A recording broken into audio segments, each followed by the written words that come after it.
আমরা আজকে দেখবো সেকেন্ড সামেটিভ রিভলিউশন 2025 এর জন্য নবম শ্রেণী ইংরেজি প্রশ্নপত্র, যেখানে পূর্ণমান 40, সময় রয়েছে 1 ঘন্টা 30 মিনিট। নাম, রোল নাম্বার নিজেরাই লিখবে। চলে যাচ্ছি রিডিং স্কিল একটা সিন অংশ, যেখানে বলা রয়েছে read the following text carefully and answer the following questions below. Tom thought further, এটা দিয়ে কিন্তু রয়েছে আমাদের একটা প্যাসেজ। এর নিচে রয়েছে কিন্তু টিক দি কারেক্ট অল্টারনেটিভস, যেটা সঠিক হবে সেটাকে চিহ্নিত করতে হবে।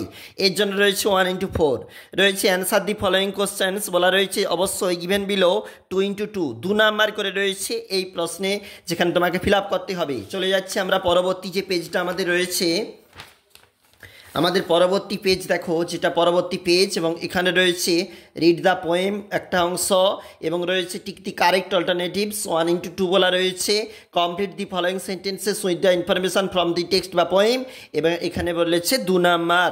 আনসিন বলেছে, দেখো আনসিন প্যাসেজ তোলা রয়েছে, এবং নিচে রয়েছে টিক দি কারেক্ট অল্টারনেটিভস 1:4 বলা রয়েছে যে প্রশ্নগুলির জন্য।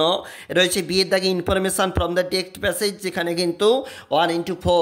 এরপরে চলে যাব, এটা হচ্ছে পরবর্তী পেজ, মানে হচ্ছে 3 নাম্বার পেজ। সেখানে রয়েছে কিন্তু পরবর্তী প্রশ্ন, রয়েছে গ্রামার অ্যান্ড ভোকাবুলারি থাকতে 1:6 বলা রয়েছে, ডু এজ ডাইরেক্টেড যেখানে প্রশ্ন, এবং রয়েছে রিপ্লেস দি আন্ডারলাইন, অবশ্যই দেখবে 2:1, এই শূন্যস্থানে কিন্তু তোমাকে বসাতে হবে। রয়েছে রাইটিং, যেখানে রয়েছে write a letter to your friend, যে অবশ্যই দেখবে হিস্টোরিক্যাল প্লেস দিয়ে বলেছে, এবং নিউজ পেপার একটা রিপোর্ট রয়েছে, সেটা কিন্তু অবশ্যই রোড অ্যাক্সিডেন্টের। এইভাবেই ছিল আমাদের প্রশ্নপত্র।